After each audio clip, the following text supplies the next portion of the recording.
Greetings. Thanks for watching. Karen Clay here in Somatic Unwinding, giving you some more Feldenkrais lessons to play with and use your body to teach your brain. We're going to start a series called the Couch Potato Series. It's a series that's mostly done with a couch, all done with a couch, but some of it's done face down on the couch, which is a really comfortable position for the spine, and it's a great way to work on oneself. It's more difficult to do lying on the ground because the legs are straight. When the hips are flexed, it makes it more comfortable. We're going to start with a kind of a precursor to the lesson, and that's actually done on the back. So what you want to find is a nice, easy chair, like that one works really well, or my couch works really well. Sometimes a bed works really well.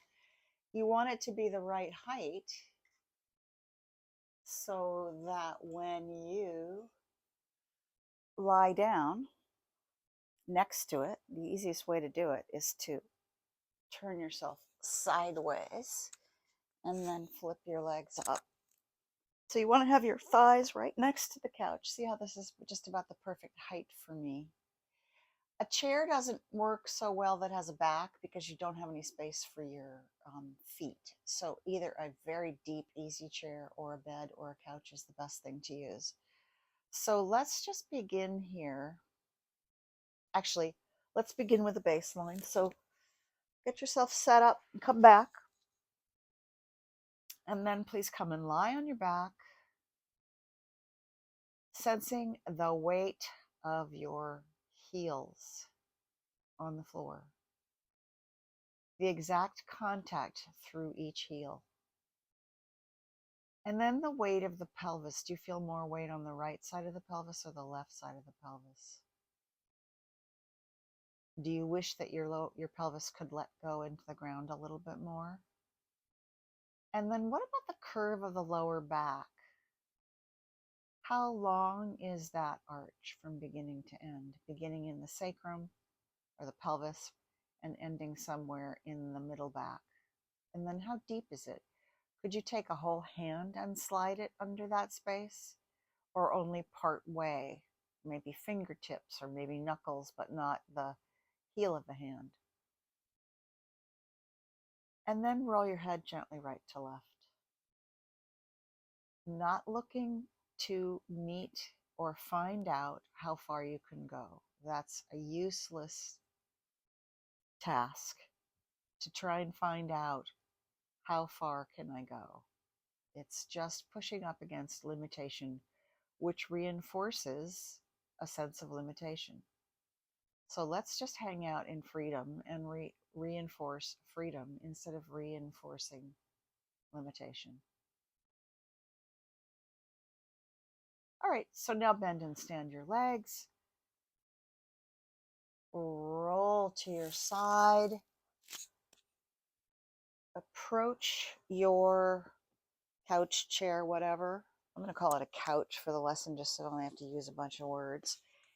And come on to your surface.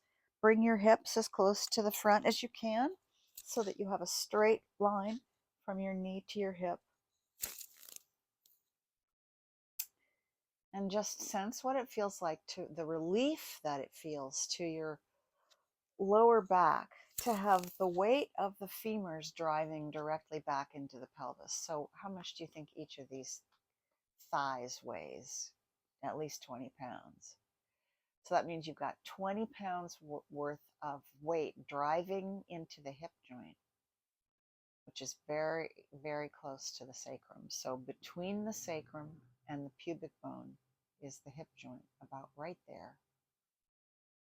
So begin by pressing your heels into the cushion of the chair and allowing your pelvis to roll a little bit upward in a curl kind of a position. So your pubic bone is now rolling up towards your head. A very simple thing to do, but it's very powerful.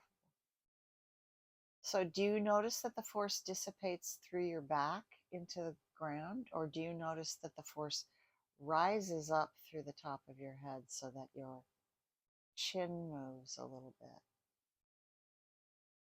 How can you cultivate the force moving up and through you?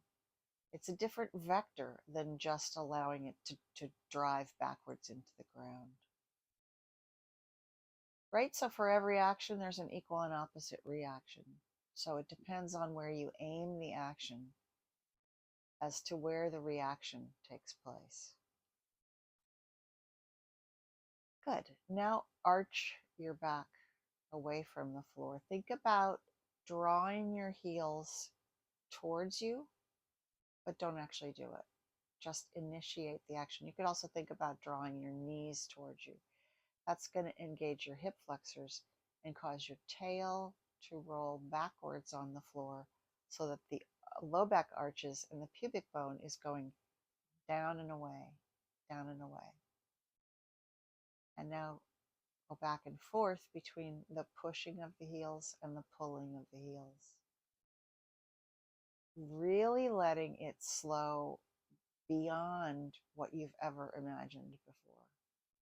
Letting it become glacial so that you have no other option but to sense and feel each of the incremental changes between the back of your pelvis and the floor and all the many, many points of contact between the beginning of the movement, the middle of the movement, and the ending of the movement.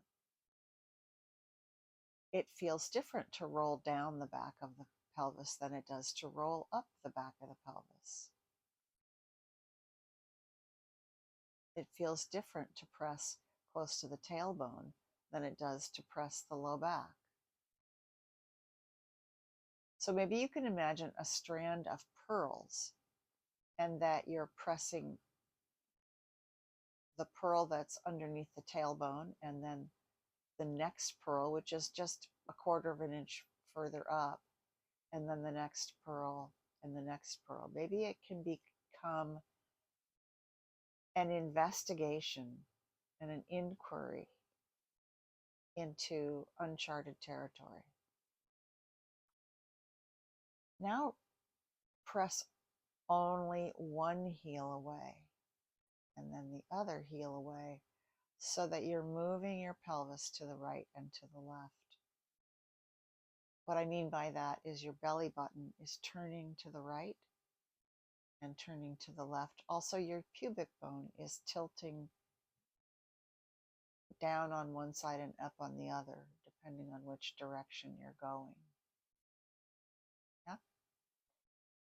You may notice that you slide away from the couch the more you work, just because of how you're using your heels. So make sure to scoot yourself back in. Now let your head join your pubic bone. So there's a line from your nose through the middle of your chin, through the middle of your collarbones, through the middle of your breastbone, and through the middle of your pubic bone. And that whole thing is moving in one unit. So the head doesn't jump ahead of the pubic bone. It moves apace, gently.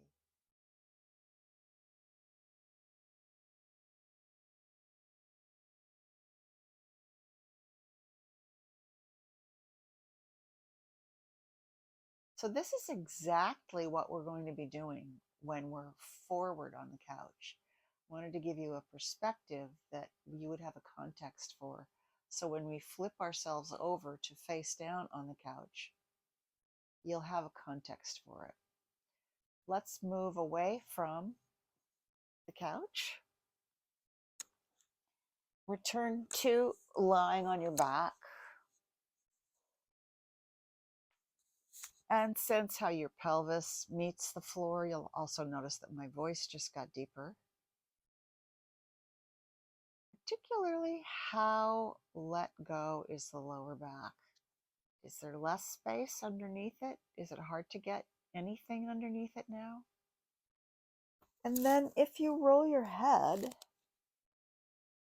what do you notice about how that rolling affects all of you, how it cascades through you as a complete, whole, integrated experience. And now finally, I'd like you to bend your knees and stand your feet, roll to your side, come up to standing, just so you can bring this into your life, into the world, with this sense of openness and freedom in the pelvis, without a sway back, without all that tension. We will stop there, and next week we'll start the couch potato lessons. Thank you so much for watching, and do subscribe. I really appreciate it. Helps me a lot.